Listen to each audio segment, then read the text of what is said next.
Todd and Rob in the afternoon. Afternoon delight. With Todd and Rob. Oh, yeah. Hey, Rob, here we are. I mean, this one snuck up on me. I literally was like 2 hours ago. I'm like, it's Wednesday. I know, exactly. Yeah, it's true. The weeks go by so fast. It's kind of hard to, comprehend how fast things go by. Right. And I had a super, I really didn't have any weekend. Saturday was the podcast award ceremony. And, and to be honest with you, I kind of like hit the wall. I finished up the award ceremony and I was out of here by about 8 p.m. and I didn't go to the bar. I didn't go eat. I went home and literally Face plant on a Saturday night. I was in bed by 9 o'clock. I'm like, that's not me. Right. Yeah. Not at all. And then Sunday, I was just kind of like, no energy. So I spend it. What do you do when you're moping around? You clean house, do laundry, you clean the bathroom, all those chores, and watch. It all takes a lot of energy too, doing all that kind of stuff too. Right. And I am a little spoiled. I have someone come in once a month and kind of do the highlights, right? Gets the crust off, and but I tell you and it was even Monday. I was just like, what I do when I cannot get motivated is I have I have a Bluetooth speaker and I'll put on 2 or 3 tracks of AC/DC and kind of bounce around the office a little bit to get my motivation up. But yeah, that's that's kind of the way the week's been, So yeah. And plus, it's just like today. I was, I got in the office normal time. I clicked my schedule and I'm like, how is this possible? It was a sea of green. I was booked right up until literally 10 minutes. Start at 9 a.m. and straight through. And I did find a few minutes to get the studio on, but no one wants to hear about that. Anyway, how you doing? Doing okay, Todd. I'm in the middle of kind of revamping my whole studio, so I'm in the middle of my office here. So I got a new, faster kind of PC computer that will crunch through video a lot faster than my older computer, which I just bought at Costco. So it wasn't really a super duper kind of computer where this new one is. Now, so.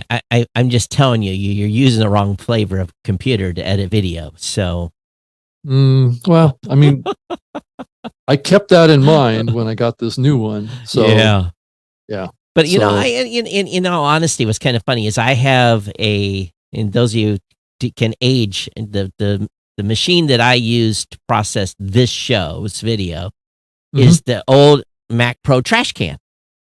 Right. And I don't know how long that's been out of manufacture, but I vowed that I would use that machine until smoke came out of it, right? Because it costs so much money.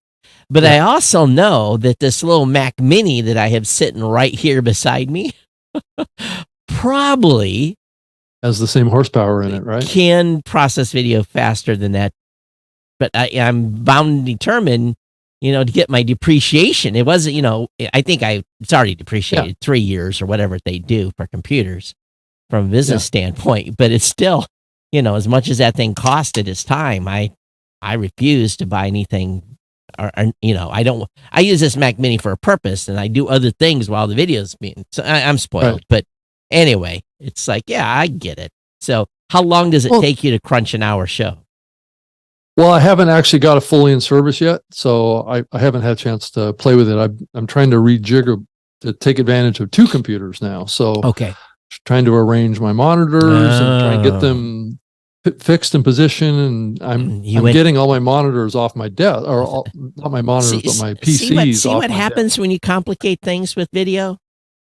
Now that's not really the issue. Somewhat, it's more. It was time for me to kind of move to the next generation processor to get a higher capacity GPU unit in here, because I've got the NVIDIA GPUs in both machines. It's just that the new one that I have has the latest kind of GPU technology, and it has the Core i9 processor, from Intel. So my old one had a Core i7. So right. It was a little bit older generation. So just trying to get a little bit faster and being able to effectively edit this stuff in real time on my screen, where my old computer was doing okay, but it was still a little slow. Right. Yep. So this new machine should crunch through content. And it's something that all content creators have to think about too, is that after a while, your computers that you're using for this, I mean, even if it's a Mac, I talked to a lot of people and watched a lot of videos, and everybody was saying about the M2 chip on the Apple platform is kind of like ideally built because it has the GPU and the CPU all on the same chip, right? So that makes it really fast to do video, and Apple was able to do it in a pretty low cost way, where on the Windows computers, you kind of have to get a CPU and a GPU that are separate from each other. Right. And that can slow the data transfer between the two chips. But in all reality, the hour and 30-minute video that we do here, I capture that at 1080p and nothing higher than that. It's in an MP4 format. It's not MOV. It's not like lossless. I'm not ending up with a 50 gig file or 60 gig file for, I'm ending up with a 10 or 12 gig file for 90 minutes. And then after I cut the ends, and it takes even that older trash can Mac Pro takes like 16 minutes. What's 16 minutes for 90 minutes of a show? Yeah, right. And if it's 6 minutes, I'm not even done doing. It's fine that it takes 16 minutes because I'm still over here doing show notes and other things. Yeah. So in the scheme of things, I don't need it to be faster. Right. It's more the speed of how it displays on the screen of being able to edit, right? Oh, that's true too. If you're doing heavy editing, yeah. Right. It's not the export necessarily that's the issue as much, though that's a good factor too, but I can start the export process and walk away and do something else, right? But I'm not doing a bunch of editing. I'm not even adding lower. I do that right here. I don't need to do lower thirds or anything. So I get it. Yeah, and then the newer technologies that are out right now, even on the Windows platform, they all have SSD drives now. More like I've got a 1 terabyte SSD in this new one, and then a 2 terabyte kind of regular hard drive. A total of 3 terabytes in this thing. Where the computer I had before was more like 2 terabytes or 1.5 or something like that. So it's a big upgrade, and unfortunately it does cost more money to get higher end equipment. That's right. But that's but if you're doing audio, you just can buy that Walmart special, baby. It's all you need. It's all you need. Todd, I've actually even found that big file audio files can take a little bit of crunching too. Oh, come on. To take them from a WAV file into an MP3 file takes a little bit of time. Oh, okay. So the difference between 15 seconds and 60 seconds. Oh, wow. It can be a little longer than that. It depends on how big the audio file is. Yeah. Okay. Now you're used to working with a Mac that is pretty fast, right? So I remember I was a PC guy for many years, Yeah, but it's been a long time since you've had. But audio hasn't changed. Audio has so low level.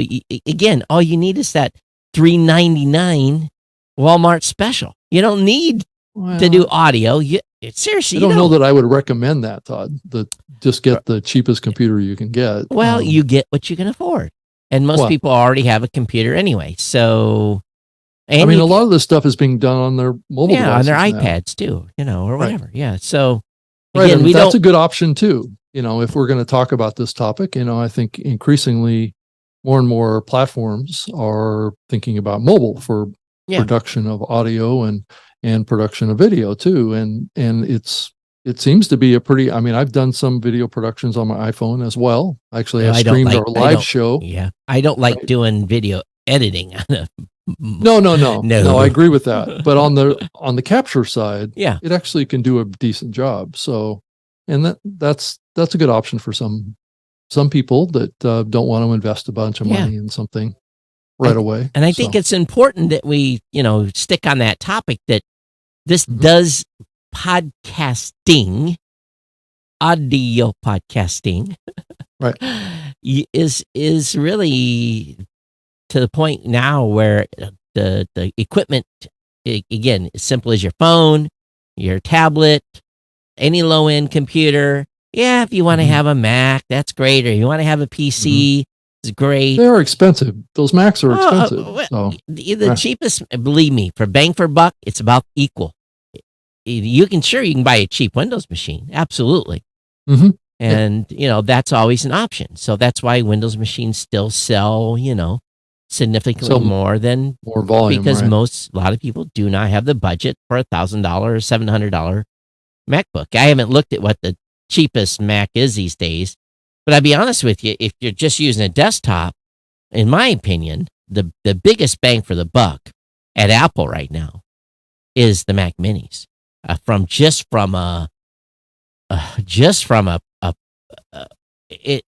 to me is really and you can get an entry level Mac Mini now for $600. So is that running the M2 chip that has that's an M2? Yep, the 600 GPU on board. But if you go with let's see, what would be the cheapest? Probably MacBook Air is probably the cheapest laptop. And then you're $1,000. So you tend to be a little bit more limited on that and the amount of storage that you have on the. Now, if you get the Mac Air with the M2, what is the price on that? That's probably in the $1,300. No, that's $1,900 is the lowest level. MacBook Air 13. No, with an M1 the M2. No, M1 is $999. With an M2 is $1,099 is the price on those right now. But again, $1,099. Yeah, okay. $1,099 for the cheapest Mac Air M2. But then if you go up a little higher and you go into does it say what the RAM is on that and what the MacBook Air 2 is? Let's see here. You get 8-core CPU, 2 terabytes of maximum. I don't know what the minimum is. So what does this actually come with? Let me go and hit the buy button here and see what the minimum specs is. The 8-core is 16-core neural engine. 16-core. Okay. Yeah, it's basically on the GPU or the CPU. 8-core CPU, 8-core GPU. Got it. Okay. 8 gigs of unified memory. 1080p FaceTime camera, 13.7-inch screen, MagSafe charging ports, blah blah blah blah blah. So, yeah, $1,099 is really that base to get into an M2 portable MacBook Air at 13.6. Those are pretty small. They have what a 14-inch screen? 13.6. But if you want to go to a 15-inch MacBook Air, then you're $1,399. So obviously you can go into Walmart and get a monitor. You can get a 15-inch computer that's got decent. If you're not doing video, that will do stuff. $400. You just get a little $299 companion monitor, and you've got a big screen too. If you want to use it that way. And they're not in screen. Believe it or not, screens are even cheaper now too. Oh yeah, those are actually really cheap. But if you don't need the portability, the Mac Mini, I will probably never buy another iMac. I'll probably never buy. I probably never buy it. I will only buy probably Mac Mini and for the MacBook, I'll buy MacBook Pro probably for my personal. But as soon as I've got an iMac sitting in the office, and as soon as it lets the smoke out, again, I'll just replace it with a baseline Mac Mini. So, I had my experience with the MacBook Air. Yeah, you're not you didn't get convert. Well, you were using a MacBook Air, so I was right. Yeah, I mean, it was okay, but I can just get a lot more done faster just on Windows because I'm so much more familiar. Well, you're used to it. To work for Microsoft. Yeah, you haven't swallowed the blue pill yet. So no, that's true. I've got 4 Windows computers around here, so why do I need another Mac, right? Yeah. So I have two Windows machines left in the inventory. The one was basically one of my employees that are no longer with us, his leftover machine, and the and the TriCaster. When the TriCaster goes south, well, we're going to switch to something else anyway. So it's we're not replacing that with no expensive gear. But yeah, just a side note, the Microsoft stock seems to be doing a lot better than Apple stock too, and I have a bunch of that too. Well, so good for you. You cash it out and retire, Rob. Well, I don't know about that much. I don't have that much stock of Microsoft, but yeah, still have to work at things. Yeah, I understand. So anyway, we're talking about computers, and I know got to be a cool kid to have a Mac, but to be honest with you, not everyone can afford one. So, or you just aren't used to using one. Is really in my case. It's like I'm too far down the rabbit hole of the Windows. And here's what's funny is I don't need a MacBook Pro. Only when I do the show on the road and I do video. The rest of the time, I'm just using Chrome. I'm in Google Apps, Google Docs, Google Spreadsheet. I'm using Microsoft Excel. I'm really not even tapping the machine's full potential. Well, I'm not. A lot of people. I gotta have a MacBook Pro. Why? Most people are just running Chrome. Get that. You don't need all that horsepower. You're just actually kind of throwing your money away, to be honest with you, if you're buying a MacBook Pro and you're not doing video editing at all. Yeah. So, it's always good to have a fast computer that can work quickly and do things. But again, if you're most stuff today, the majority of people do not need that heavy lift. It's all in the cloud. No. That's right. I mean, more and more. I agree with you. I mean, even the latest and greatest kind of recording platforms, like I've been working a little bit with the Nomano folks. They have this hardware device that works with the cloud, right? So you basically just record, and then it uploads via Wi-Fi to the cloud, and the cloud does all the processing of all the videos. So you don't even have to use your computer. It's all good till you don't have bandwidth. Right. Well, but is that a big issue now? I'm not. It is sometimes. Yeah. Where? At my house, if I didn't have Starlink, I'd be screwed. Oh, okay. Well, certain areas of the country don't have great coverage, right? Yeah. And then don't even, even there's places around here that I drive, my cell coverage goes to 0. Right. I only have 1 bar of cell coverage at my house. 1 bar. Yeah. That's it. If I hold it by the window, I might get 2. Wow, just scraping by. Right. Hey, I did want to make a mention, talk about the podcast words for a second. I do want to mention because there was a couple of things here that didn't, our influencer category this year really was pretty impressive. And I want to talk. I saw that. Want to talk folks in there. Yeah, I want to talk about the podcasters who voted for podcasters.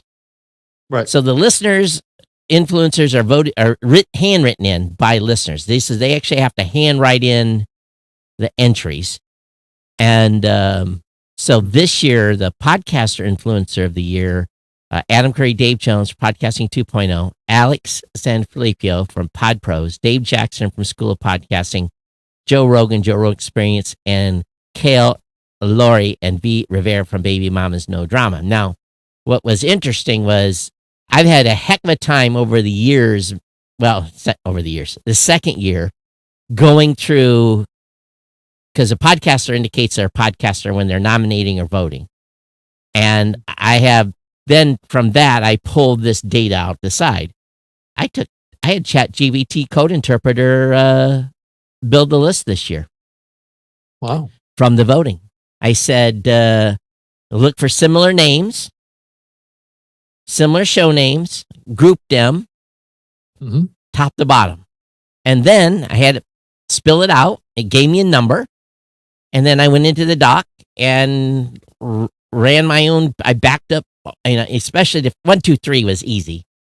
4 and 5 and 6 and 7 were closer. So I had to go in, but it came out correct. So I actually used ChatGPT to actually rack and stack the podcast influencer of the year and be able to understand the nuances of people's write-ins. It was incredible. Our 23.3 listener influencer of the year is a completely different list, as you expect. Christine Schaefer and M. Schultz from that, and That's Why We Drink. Derek Hartley and Romaine Patterson from Derek and Romaine podcast. Galore Rivera again for Baby Mamas No Dramas. Kelly Jennings for Unspeakable True Crime Podcast. And Woody Overton of Real Life, Real Crime. I'm going to tell you, Woody Overton has built an empire of listeners. That is a big, well, all these shows that are in any of these categories have big listener numbers. But it was amazing, though, in the end voting where we had 22,500 people voting, sometimes the voting came down to a handful of votes. But Real Life, Real Crime took the People's Choice Award. 80s TV Ladies, which I had never heard of up until this, won Best Female hosted. Best Male was Real Life, Real Crime. Best Black hosted was We Used to Talk About This at Work. Best Asian hosted podcast was Stories with Sapphire. Best podcast hosted in Spanish was Draga Mala. And Apple squeaked out above Spotify in the best podcast listening platform. So and that's twice, but they were really, really close together. And again, that's mostly listeners voting, so that gives you an indication. Todd, there was a post that Elsie Escobar posted online, I think just a couple days ago, about her predictions for 2022, and one of them, and it plays into what you were just talking about, is that she felt that looking to the future, what we were going to see is the innovators in podcasting were going to start to emerge from people we've never heard of before. Ones that are just out there, their heads down, cranking a good quality show. I know a handful of them too that most people haven't ever heard of before, but they've built successful brands to their communities and they've built large audiences. They're just not, out there doing presentations or speeches or actively involved in the community. They're not mentioned in pod news, or they're not, out there going to podcast conferences or anything like that oftentimes. But they're just doing their thing. They're building audiences, they're building revenue, they're being very successful, but most people don't know about them. Never heard of them. Right. Half these shows I'd never heard of before. Right. And so what's interesting about that is that, I think that there's a lot of innovation going on, and a lot of people that are really focused and doubling down on just the core of what they're doing, and they're not really participating in the podcast community per se. Because it takes time away from their work. I would tell people listening to this show, you would be well time spent to subscribe to every one of these shows that are in the People's Choice category. And learn from them. And then take the 10 in your topic category and subscribe to them. Because if you think about this, we had 8.3 million listeners nominate, and it was purely a nomination, total nominations, rack and stack 1 to 10. That's how you made the list. 8.3 million people voted for the 300 shows, actually 290, because 10 of them are platforms. 290 shows made the top 10 of these lists, and you will not hear, and we were up, we only had 5.7 some million the year before, 8.3 this year, just over 8.3, barely, that voted this year for nomination period. You should listen to every one of these shows in this category and see what they're doing and how did they make the list to begin with. Right. Now, now here's the thing. There are some shows that were heavy. Okay, so let's take a show that has high numbers. Obviously, Baby Mamas No Dramas. Big show. Big, massive show. That show on your awards for years, actually. Right? I think this is second year. Second year. Yeah. Okay. So, but they may have got high nomination votes. But then when we did the weighting, and basically the way we do it is we go through and we know who everyone voted for. Right. So I can make the weighting so that the person that got the lowest number of votes will never have, there'll never be a there'll never be enough listeners to make them win outright. They're in the voting pool. I guess that's the best way to say it. Or the top show will never have enough listeners to, so it's weighted so that we give everyone a fair shake at the end, big shows or small shows. And this may not be the best way to do it, but what it does is Baby Mama's No Drama did not win Best Female. They probably have the largest audience in that stack, I would suspect, but they didn't win.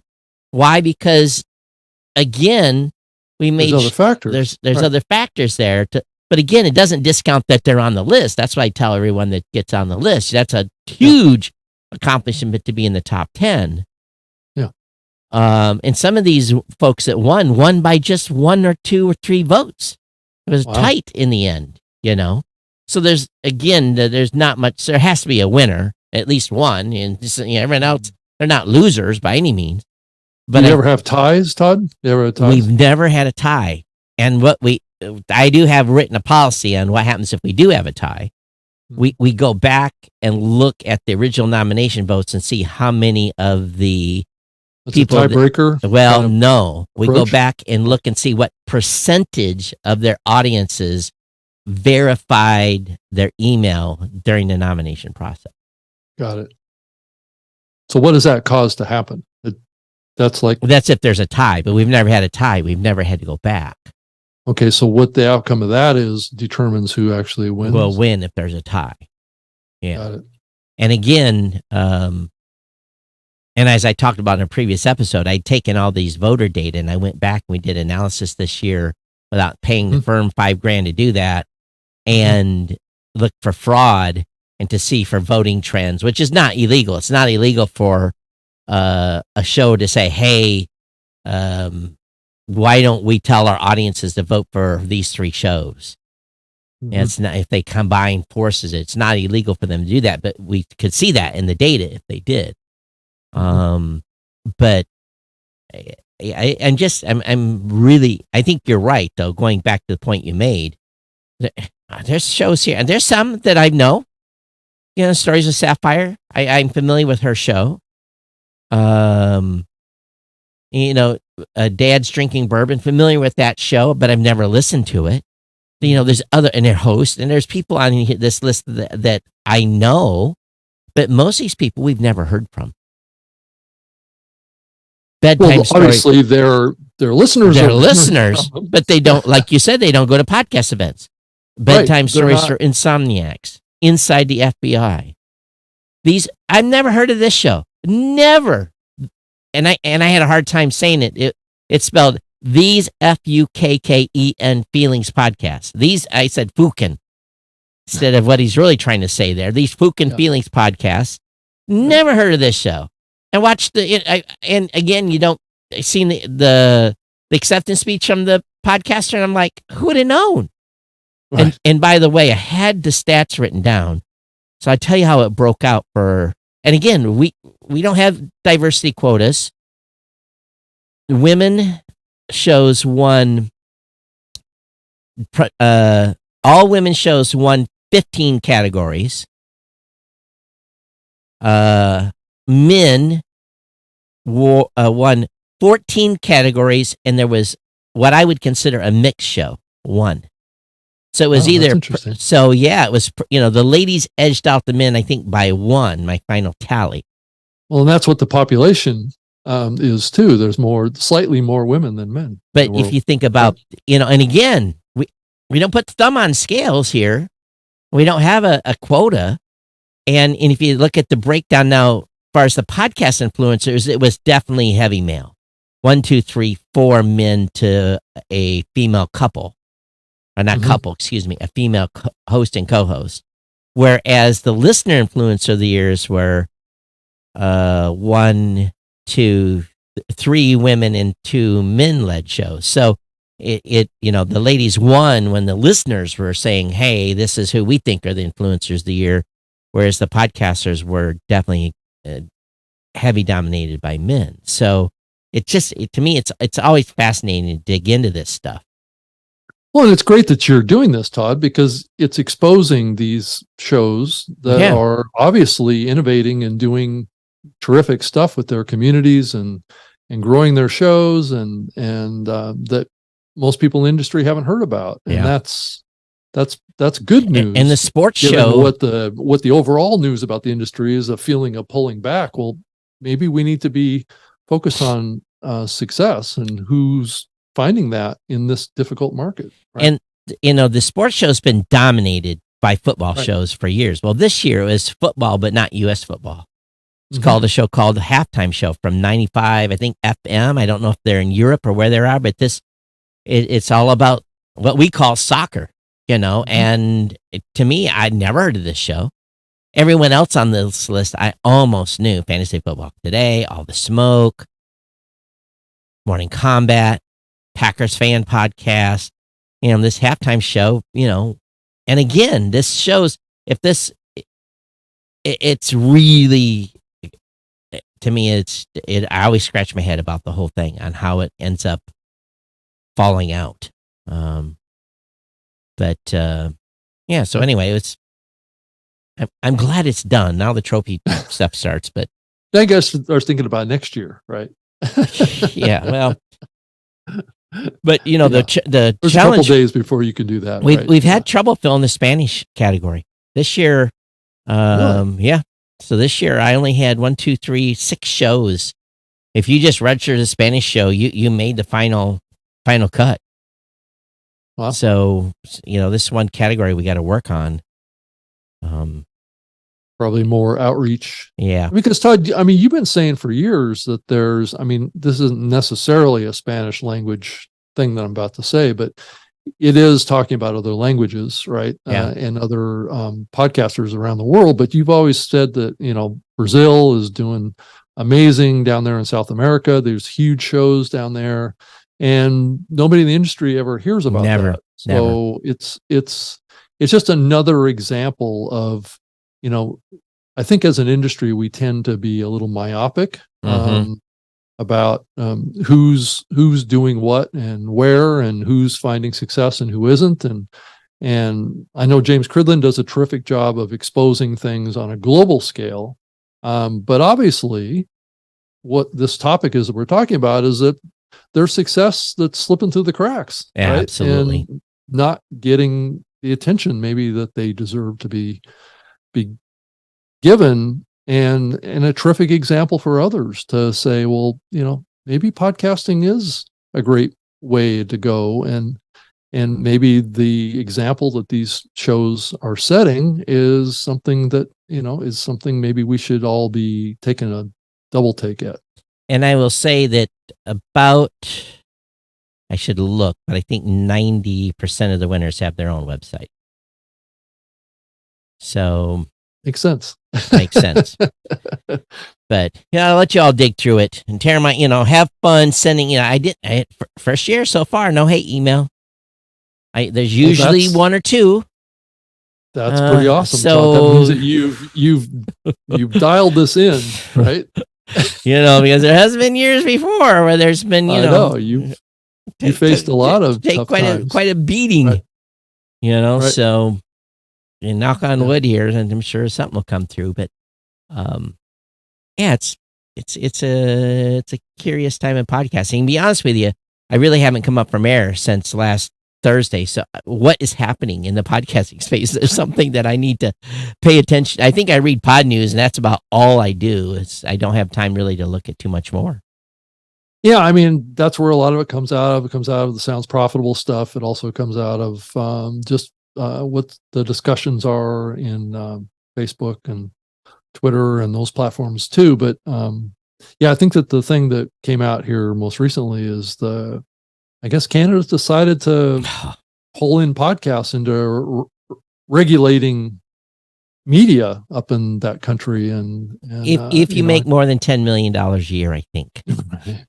Right. I wouldn't get too excited about this. No, it's really written. The law is really written for online streaming services. Now, granted, certainly, like a Spotify could qualify for this, and increasingly we've seen the platforms kind of shift more to this streaming ideology behind them. But it just depends on whether or not the government's going to view those, if they're going to draw a distinction between downloads and streaming or not. I don't know that they're going to, but it's an interesting thing. It was just really kind of a sign of, the others are saying that it's a sign of censorship and things like that and control of media that's coming down in Canada. But I don't know that that's 100% clear kind of yet. But, as long as the government is getting involved in media and trying to license media providers and have some new laws and rules around the content that's in those, there's some areas of concern there. Well, is there any thoughts that you have on all this, Todd? It's just not as big a deal. Everyone thinks it's a big deal because that's my, Right. People have been messaging me on Twitter on X and Facebook and, Right. and, I'm like, I'm not going to register. Blueberry doesn't have to do nothing. No, I don't think so either. And I think that you have to, if you're doing more than $10 million worth of revenue in the country. So, That's in Canadian currency, right? Right. It's like 7.3 in US dollars. So if you're doing more than $7.3 million, then get your lawyer on the phone and see if you need to register or hire legal counsel up there and see what you need to do. But I think most podcasters are independent content creators. I would do nothing at this point. I wouldn't give them information until they really asked me to. I made it more clear. Right. Again, check with your local regulators. I'm not a lawyer. This is so indicative of government too, because they put these laws out there that are kind of like they think they're capturing everything, but they're actually not, because they don't understand what they're doing typically. So this is just another example. I mean, I think we've seen similar things happen with the FCC and things like that with trying to regulate media to some degree, and they've just completely missed the boat when it comes to online media on how to define it and how to talk about it. And maybe that's a good thing, Todd. Yeah, that they misunderstand all this. So it is what it is. Yeah. By the way, I don't know if you're ready to announce yet, but I hear you're going to have a podcast 2.0 fully capable show here soon. Yeah, I'm going to be doing a live show for it's under my own name and my own brand, but on the StreamYard channels. I'll be doing a kind of a call-in live show, guest type of program starting next week. Live show. Wow, you're going to not call-in live, but it's more like comments and stuff that comes through the StreamYard platform, right? So when you do a live show on StreamYard, I can pull in comments from Facebook and LinkedIn and right and YouTube into the show. I see that I see that in Restream as well, but I only pay attention to right where most channel information comes from anyway. Right. So that's something I'm going to be working on. It's a weekly program, so it'll be something that will happen on a weekly basis. So. But the most important thing, it'll be lit in live, right? Yeah, I'm planning on, I'm working with the Blueberry platform to get this all posted. Welcome to the dark side. Welcome to the. What is the deal with the dark side thing? I don't know. It's I'm just light side. I the thought light side, whatever it is. I don't know.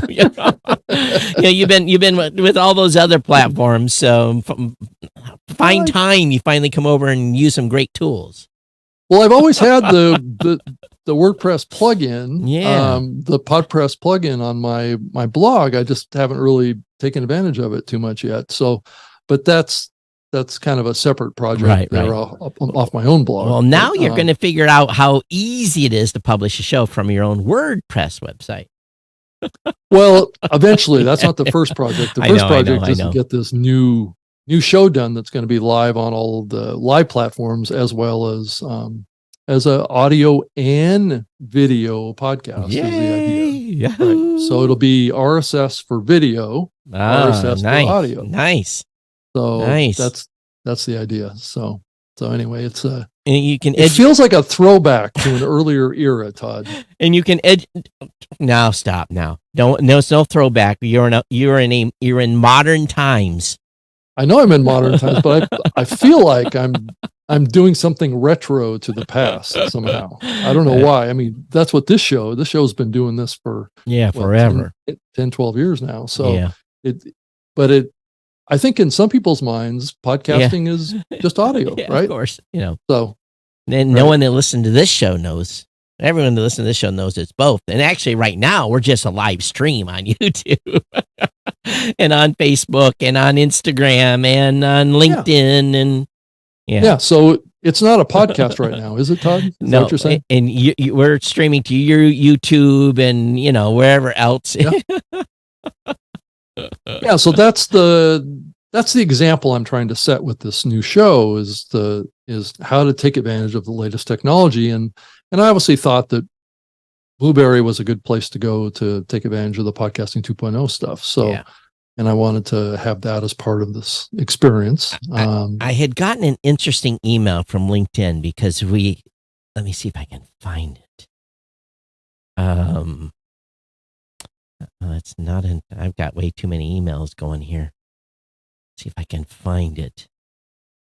Basically, it was like, oh, we see that you publish some live stuff on LinkedIn and and you can raise your, it was all this thing. It was like, like dressing me like it was obviously a generated email that, made it look like it was coming from somebody important, but I'm just like, okay, thank you for your, for your noticing.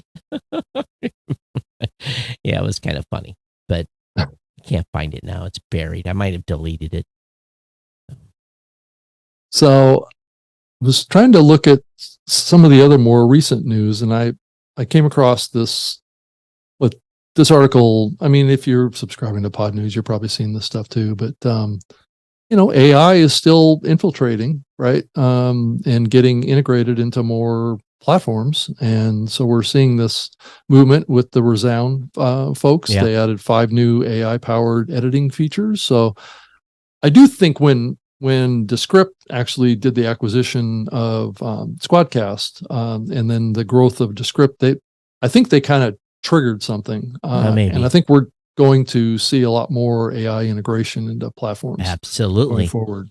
Right. What's funny is I went to that event in Phoenix, and I had a call today with somebody, and from that event that you met from that event, yeah, right, and very influential, high-profile AI person, and I just he'd offered a free 30-minute consult, and I walked him through what our plans were and what we were doing, and he's shaking his head yes all the time, and and then I said, I said, we're looking at some other stuff, and I said, I'm looking for the next big idea, and we had a little conversation. Yeah, and I found something. Yeah, there's stuff coming. I know. No.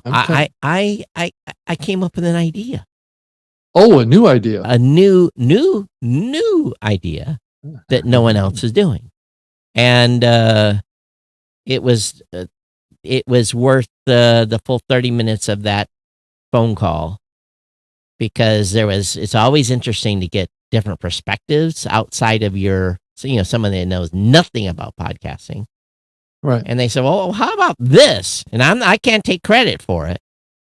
And I was like, oh, and we have a channel in our Slack group that is called Idea Farm. And I'm typing away after the call, and I'm like, what do you guys think of this? And it's like everyone was like, ding, ding, ding, ding, ding, ding, ding, ding. It's like 100 stars, within a, So there is lots of cool things that can be done if we sit and think about it long enough, and change our perspective. Yeah. Of the potentials that are out there, things that we could never do. This is, basically, there's some things you just can't. There's not enough hours in a day. You can't. Sure, you can hire people. Maybe hire 50 people, and then if you have enough manpower, you can throw at it. But some stuff is just, you don't need manpower anymore. You just have an AI do it, and yeah, that's certainly true. And I think that there's a lot of good ideas. I know I'm working with a partner that's out on the West Coast, Robert Scoble, and he's got a database of 3,800 AI startups. That's crazy. And so you start looking at, all the new ideas that are starting to bubble around AI right now in startups and integrations and new platforms that are being formed that are going to take advantage of new, smaller, language models, or, trying to integrate more with media too. So we're starting to see that happen increasingly as well. And so it's going to be interesting to see what's going to happen over the next 6 months to a year, especially as GPT gets this new upgrade that it has, and how people are going to be using that probably quite a bit differently than they have been. And then you start looking at Bard with Google and Bing. They're already integrating in with search results, which is also creating a whole nother dynamic to AI search results too. I think, go ahead. And I think we have to be careful. I read this thing from Resound about mix and master, detect filler sounds, trim audio, detect long silences. It's a lot like Descript. It is, but you have to be careful on these tools too. Yeah. If you're going to have one of these tools do this automatically, you have to listen to the whole episode. Again, you have to listen to every second of that episode, because I continue to hear stuff coming from other platforms that sounds horrible, sounds artificial, sounds overprocessed. It's So I think it can go too far, especially on the detecting and deleting long silences. I think you have to be careful with that. Mm-hmm. If you set that number too low, it'll delete too much. So it needs to be. I think most of them default to anything over 3 seconds. But that may, that can take out some emotional pauses that can happen in content too, right? So, radio broadcasters have been using this technique for a long time, where they'll say something and then they'll hold. They'll think about it for a second and they go, yeah, and and then they'll continue, right? And that could be done on purpose to create a relationship with the listener that causes the listener to think about something, and gives them time to think before you move on. Because I often say, "What do you guys think?" Right. It gives people time to process. Right. And I usually follow that with, well, let me know what you think. Send me, I'll follow that up with, here's how to reach me. It's just, I don't want us to become over dependent on any of this stuff. And then also the other tool that I've been playing around with too is to detect the filler words. Oftentimes you can select what filler words that you want to remove. Right. So I think the default for Descript is I think they have 47 filler words. Really? Which is a lot. That's a lot. Yeah. So just when I said, right, that could be immediately pulled out of the content. Right. And it also creates a situation because it also edits video the same way, simultaneously. And it can cause these kind of jerky motions in the video. So if you're going to edit video like that and audio simultaneously, you kind of have to be a little bit more still, which maybe not create the best kind of engaging viewing experience for your video too. Well, if you watch the podcast awards closely, there is one jerk. Because I couldn't get my hand on a button fast enough, and I finger flubbed. And was that a pre-recorded program that you did, or was it live? Always pre-recorded. Always pre-recorded. Okay. Because if you do it live, you don't have these options. Because that there was a beep. It would have required the beep word because I mashed the wrong button and changed all the screen up and would have revealed someone I shouldn't have revealed early. And because you got to click carefully between screens because you go from nominee to winner. And if you click the button accidentally and hit the wrong thing, you just screw the whole. I did that. I used to do it live until I goofed up one year. Right. So, that's why I was so tired Saturday, because I come in early on Saturday. I have all the prep done, and then I sit down fresh Saturday morning and pre-record for Saturday night. So, interesting. Yeah. So there was one place where I had to cut 7 seconds. But that's all the editing that you did, or that's it? Just 7 seconds, 7 seconds and 70 minutes. That's all I had to chop. Well, that's not bad. Not bad. It's all that training you've done from doing all this live stuff. It probably could be better if I had a teleprompter here. I probably could have done a lot better on the intro because I missed a couple of things. So, and Adam Curry did a 3-minute spot for me on Podcasting 2.0. We did that during the episode. And by the way, he was out at and actually I would have Spark. I would have been at Spark, but it conflicted. She'd asked me to come out, but he was recognized with a Lifetime Achievement Award at Spark Media Conference. I saw that. Yeah. And they also gave out a number of awards for other Christian podcasts. So, but and I saw that Dave Jackson was there, and it sounds like they all had a great time. That's a great fun event. Everyone's super nice and super helpful, and and it is. It's just it's a segment of podcasting that have a part of that group have started to feel unwelcome at some events. So they have a place to go where they're not gonna have to filter. I guess for better words, anything they say. So yeah. So I did see the disclosure that Lipson's AdvertiseCast put out unveiling September 2023 podcast ad rates. I thought it was interesting. It appears to have gone up 3.8% month on month. So that doesn't speak to the amount of deals coming through. All it says is that the average CPM model or the average CPM dollars went up a little bit. But there was another layoff. Someone laid off 13% or something like that last week. Wasn't there Gordon Maxwell or somebody like that? I think was it his group or? I'm drawing a blank on it right this minute. Yeah, but there was there was another layoff. So yeah. Oh, it was Malcolm Gladwell's. It was. I had it backwards. Malcolm Gladwell. Pushkin. Oh, so they laid off people. Yeah, I think they let off like 12% of their staff. Hey, Rob, business is good everywhere, and and here's I won't say. I've had a couple of calls this week. Did have a call with I guess I can't say. I would just say this. I have a feeling, and I said last week who I was going to have a call with this week. I did have a great call with SoundStack. Not SoundStack, I mean Sounds Profitable. Okay. And I had a great discussion with Tom and Brian. I shared with them what I'd shared on the last show. And basically that's the first they'd heard of it. So I had a good conversation with them. And then I had that group that which I have heard nothing from. They went silent, interestingly.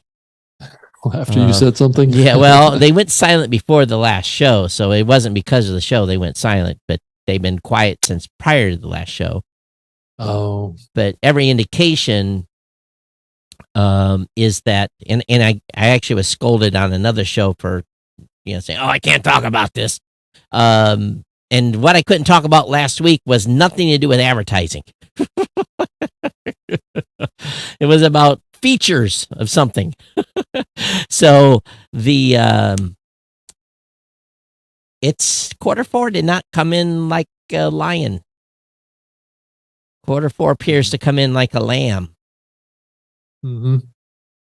So everyone had high hopes for Q4.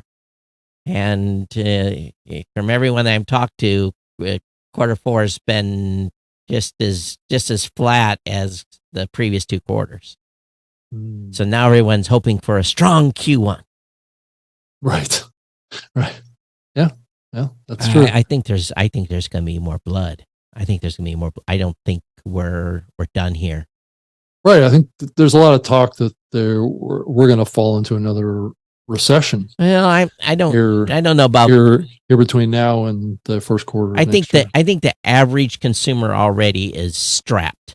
Oh yeah. With everything that's happened. And don't wreck your car, ladies and gentlemen. Do not wreck your vehicle.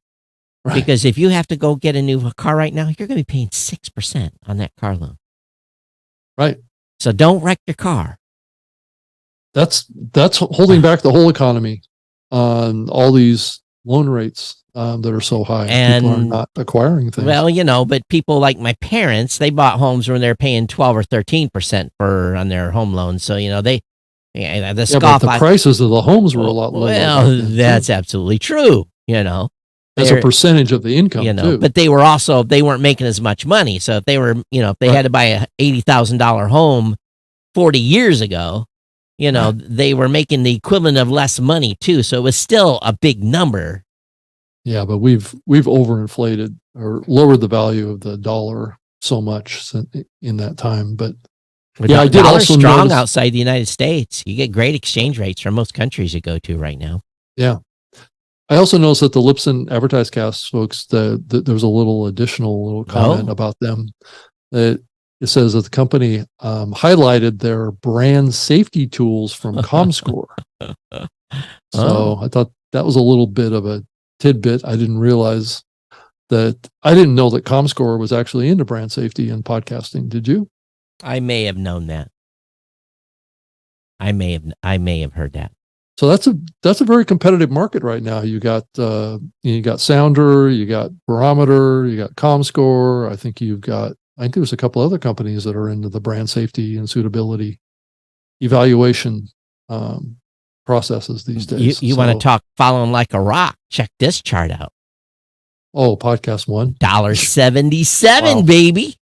That's a cliff right there, isn't it? That is a cliff. Let's look at the 5. Look at that's the 5-day. Wow. They haven't even been on 1 month. Look at that collapse. Oh my goodness. $1.77. Now the question is, here it is. This to me might be an opportunity at some point.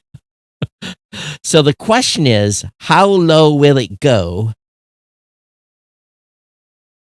How low will it go? Well, is this indicative of the overall stock market? Is it that we're going to go this direction? I don't know, but again, I've told before that I played the pump and dump thing that was happening at Libsyn when their previous CEO you did that too, right? And I made quite a bit of money doing that. Well, Brad's no longer the CEO of Libsyn, so I know, but again, no, we're talking about the guy way before. I know. Chris, right. So and again, I'm not accusing any of the current company people doing it. Well, it's not even listed. It's not even pink sheets right now. But here's $1.78. I'm thinking, they're doing that company, they've got some talent over there. And when should we buy this? That's the question. $1.70. I might buy $1,000 worth if it gets low enough. The question is, Rob, where should the line be? And we are not stock analysts. We know nothing. Right. What I'm saying here isn't a qualifying for crap. If you buy it, you're going to lose money. I'm just telling you. Right. I think it depends on what you think the market's going to do on the advertising market. Well, I think it's going to go down. So that means it's going to go down more. But the thing is, this was probably already overpriced because they were planning on 8. It's almost down, so maybe $1. If it gets to $1.25, maybe I'll jump in and buy a little bit. But then I could lose my shirt, right?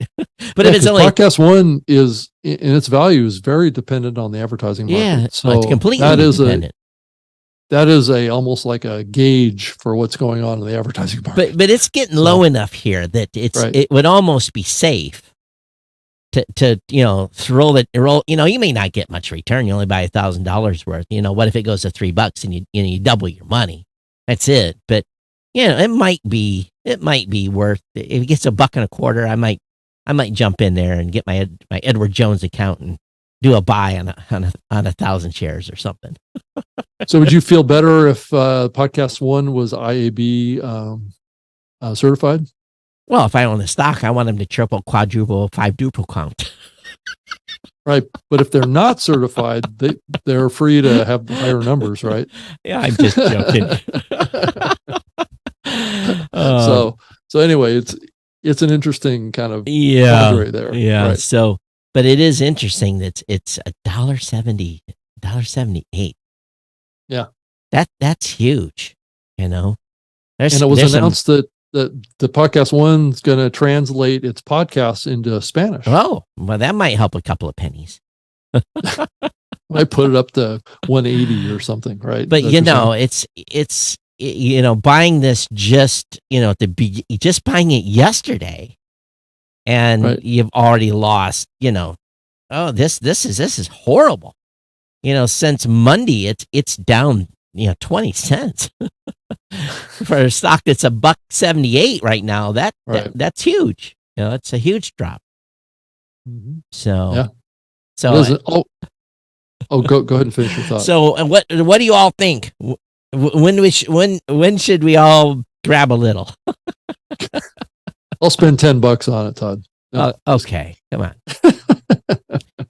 Speaking the guy that owns Tesla and Microsoft stock, and you might be able to risk a little more. Again, it's all it is it's like if you gamble in Las Vegas, if you step up to the crap table, if you're playing crap table, if you step up to the crap table, you could have $70 or $80 on the table every roll. So this is a 10 roll. And and your chances of hitting a crap in 10 rolls is pretty high, but you might hit your number. You might. So it's probably no worse. It depends on what your expectation of a return on investment on this is. Is it 1,000 multiple or is it 100% multiple? We'll be lucky if this gets back to 3 or 4 in a couple of years. Right. I think that's more more reasonable expectation. You might be lucky to get to 3 or 4 in a couple of years. So you might double or triple your money. So is it worth if you put $1,000 into it, or you buy 1,000 shares, let's say $1,800 worth of shares, and you double your money in a couple of years, that's not bad for a little small roll of the dice. Yeah. But that's again, true. It might go to 23 cents. Right. And get delisted, and become worth toilet paper. So. Right. Todd, did you hear that YouTube Music is adding auto downloads for podcasts? I thought they already had auto downloads for music. I think it's also for video too. Oh, okay. Well. But it's not like, I think their definition of what auto download is different than all of our perceptions of it. It's not like downloading really to your device necessarily. Yeah. It's being encrypted and stored for, I think it is encrypted. I think it would be Well, I would think it would be protected, right? It's not like the old days when you would download an episode of a podcast and it was visible. You could transfer it to a new device or whatever. I believe that this would be an encrypted storage thing for offline playback, I guess. Right. So, and what else? What else has come out as of late? So, given the thought that I know you wanted to switch topics, maybe I made you uncomfortable here on the pod. No, it's fine. If I think there's going to be more blood in the water, I think there's going to be more blood in the water for advertising. Yeah, I do think so too. I don't think we're out of this mess with the economy. I don't think by so any either. means. Not at all. Right. So it's just being able, all of us to ride through it. And if the Fed stops raising interest rates, if they stop, I don't know. Everyone, it's going to be. I think it's going to be a couple of years before they go the other way. Yeah, I think the current things that I've been hearing is that we probably won't see interest rates drop dramatically until probably towards the end of 2024. So closer to the election. Right. Of course, Right. got to lower the interest rates to the election. Got to Right. help with the bad poll numbers. Yeah. So It's got to be a strong economy for those Democrats to get reelected. well, I think the way things are going, everyone's going to be fired if it doesn't melt down in the process. So yeah, it's going to be a very bumpy ride. It might be the stay healthy. nice way of saying it. Don't stay healthy. Don't watch no mainstream media. Oh, just to clarify something that I said earlier, Pushkin Industry is going to lay off 17 employees, Oh, okay. which represents approximately 30% of their workforce. Wow. So when I said 12, 13%, that was executive changes at the New York Times. The New York Times reported that WNYC Oh, that's in New right. York Yeah. is cutting 12% or roughly 40 people from their staff. Okay. No, I heard on another podcast Mhm.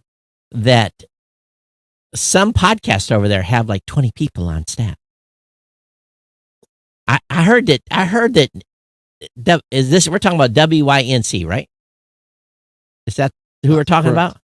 Aren't they WNYC. Aren't right. they public radio? They are public radio. Yeah, correct. I'm repeating something I heard somewhere else. So this doesn't originate with me. Why do they have such high numbers of employees for a public? Aren't most radio stations today in big markets 20, 25 people? Well, there's two parts to WNYC. There's the broadcast part, and then there's the podcast part. Right. So they've usually operated kind of parallel but separate operations. Because when I went into public radio in Honolulu, Mm-hmm. there was maybe 10 people there. Right. It was not a big operation. Matter of fact, their broadcast area was like 3 studios in a basement. Yeah. And the upstairs was no bigger. It was like 3 or 4 offices. And that was the public radio for all of Honolulu. Mm-hmm. Now, New York's a different market. Yeah. But why do you need these, it sounds to me, and again, don't they get their funding from grants and donations? And I just don't understand why these numbers fundraising I don't know why these numbers are so big. Because of pullback on sponsorships. Well, sponsorships. It's not underwriting, sponsorship. Well, underwriting and sponsorships probably, they kind of ride along together. But how can a podcast have 20 people on it? That to me just blows me away. Yeah. I guess it depends on the budget of the podcast, how big it is. So everyone, popular, right. So some of you that are out there that has successful shows, how many people do you guys have in your team? Rob and I are a team of 2. And guess what we get paid in? We get paid in donations and Satoshis. Now let me look here. What has come in today from a Satoshi standpoint? 1,701 sats from Mike Dell. Dark Side boost for Rob. What else? Yeah. Oh, that's all boost we've got today. So we got 50 cents so far. Rob splits a quarter each today. We can each get a bubble gum, Todd. You can't get bubble gum for a quarter. You might get one of those one small pieces of. That was that big round one. Oh, maybe get out of that machine. Maybe we are getting the jawbreaker. We are getting some pod fans payments that are coming in. At 17, 25, 40. We are getting some pod fans. By the way, when I stream on podcast apps, I stream at 100 Satoshis a minute. So you folks that are out there, don't be cheap. Don't be cheap, Charlie. Right. And let's see today, do we have any live boosts coming in? Let's our live streaming. Yeah, so we got some people that are streaming at 10 sats a minute. What else? Yeah, about Well, that's 10, incentive 15. for us to just keep going, Todd. So let's do a 3-hour podcast. Yeah, Todd. so that, it at 10 sats a minute, 100 sats every 10 minutes, every 100 minutes, 1,000. Yeah, we make a quarter in 1,000 minutes. I really like that model. It's like it pays off to go along. Just keep talking Right, and just talk keep for going. 24 hours. We have enough for a hamburger, right? Right. It's the thought that counts, doggone it. Yeah. Well, you never know. Someday that may be, a significant revenue source. I mean, you think about what could happen to Bitcoin. Well, on a per share basis. Overall, at Blueberry, we've had shows earn $10,000 in sats since we started doing this. So that's a grand total for all shows that have implemented. And I'll have to go back and look how many shows have implemented. So some shows get bigger numbers than others. Obviously, my show's gotten a few big boosts over time, so I've added to that total. But what's a big boost? A big boost is $25, 10,000 sats or 100,000 sats. That's a big boost. Right. So, but again, 10 grand across all Blueberry shows that's not small potatoes. But again, was it 100 shows or 200 shows? What was that number? But yeah, I don't know either. But I just I giggle a little bit here. It's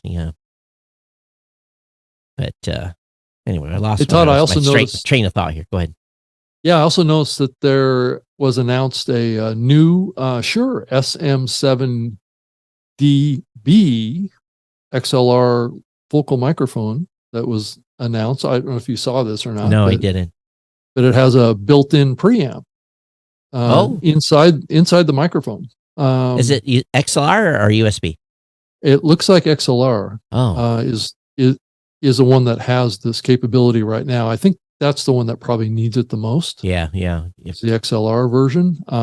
And it looks like it gives a built-in dB boost of looks like 28 dB. Oh, so it's got a lifter right in it. That's nice.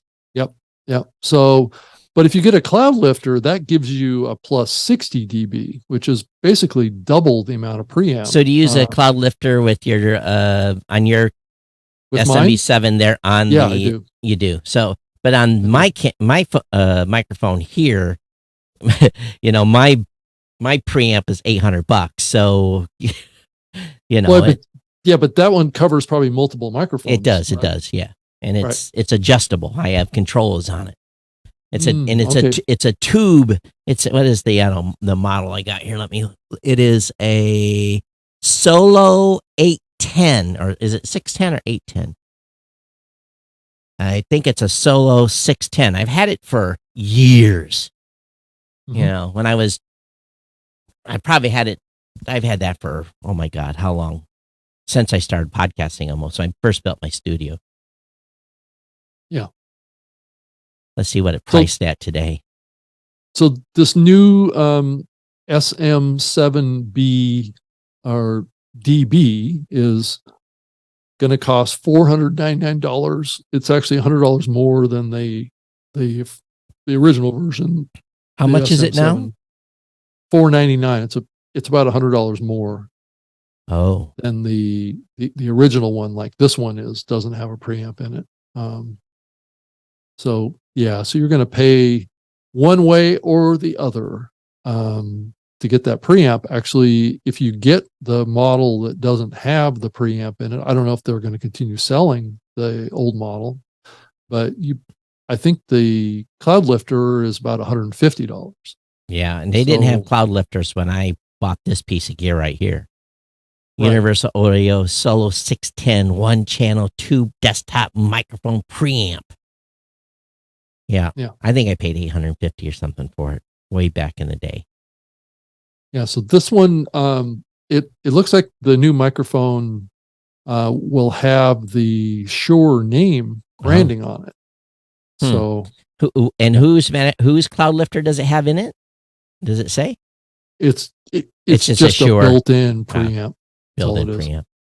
It's not a branded preamp. Well, what they found is that a lot of people are not running, like even this mic going into my Mackie mixer there's still not enough juice. The amps, it takes a lot of power to drive this thing. It does. It does. So that's actually interesting that they have that because I might sell my other SMB7 then and buy this new version. So I like the idea of having the preamp in it, because that's the one I travel with. The one that I got, that you and I don't remember if we horse traded or what we did. Yeah. Well, you bought me an NV7 and I gave you my SM7B, right? My older SM7B. Yeah. So yeah, I used to own 3 of those things, but I'm laid down to 1 now. Yeah. So but I do have the MV7 though, right, which I don't use that much, but I'm probably going to figure out a way to maybe. It's probably a good port. Well, the challenge.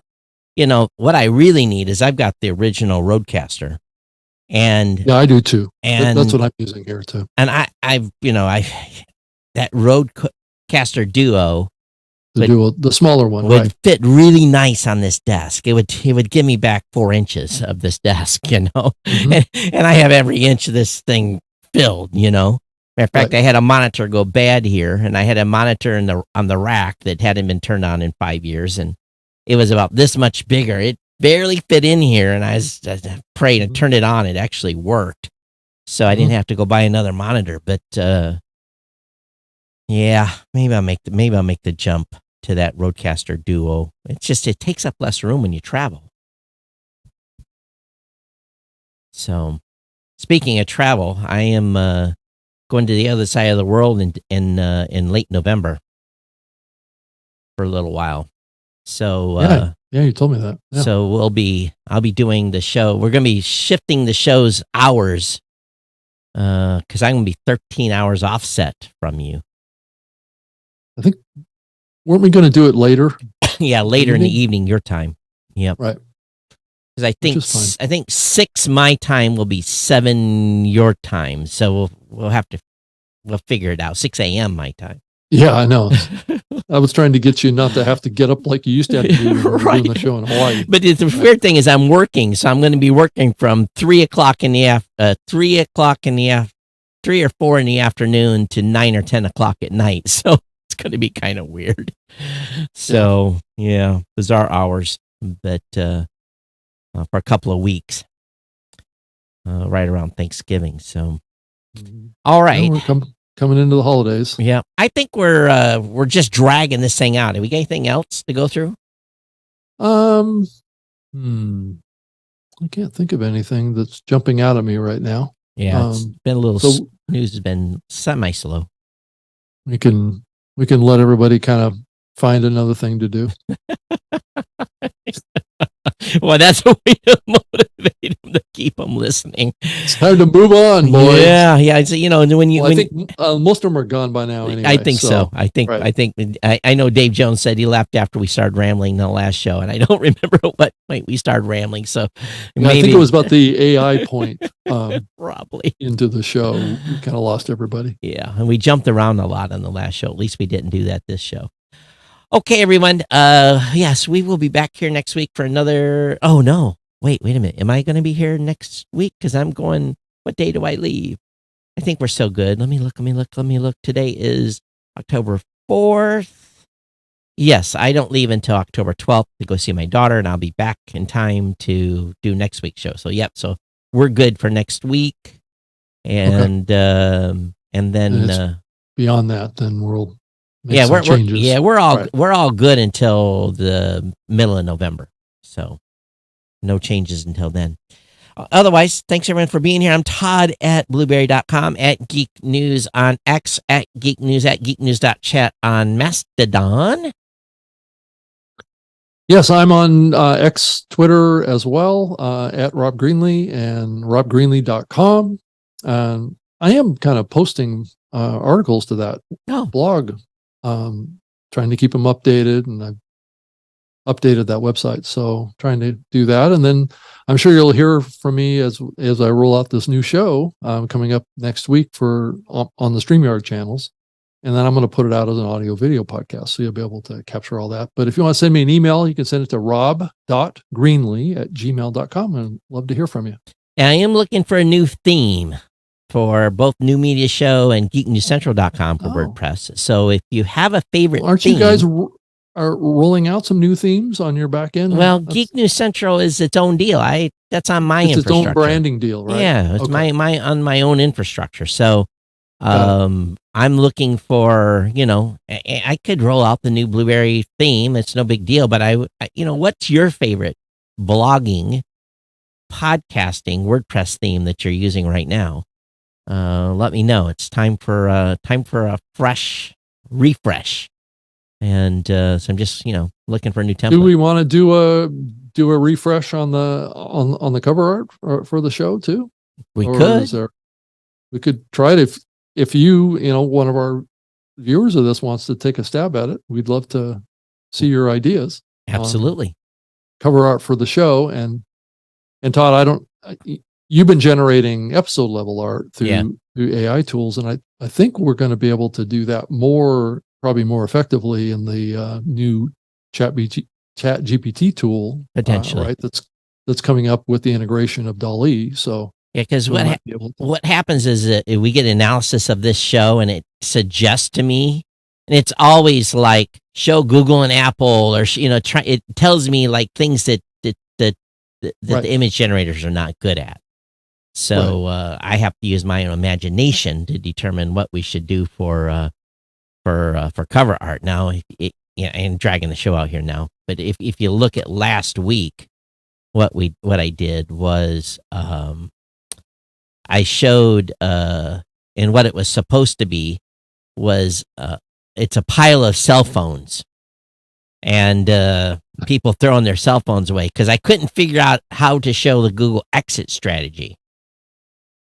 So I said, show me a pile of Android phones and people in protest around a pile of phones. And that's kind of what it gave me. And then the other one, the image was who is on the secret podcast group. So the other image is about these people sitting around a table, the secret podcast committee. So right. If you have ideas, hey, and if you're on Midjourney and you figure something out that looks good for our episodes, feel free to send it over. I'm not hesitant to change stuff out. Okay. Thanks, right. sir. Thanks everyone for being here. We definitely appreciate it. We'll see you next Wednesday. Same, as they would say on Batman, same bat channel. the same channel. And we're always here, aren't we, Todd? That's right. All right, everybody. Thanks. Take care. We'll see you next time. Bye. Bye.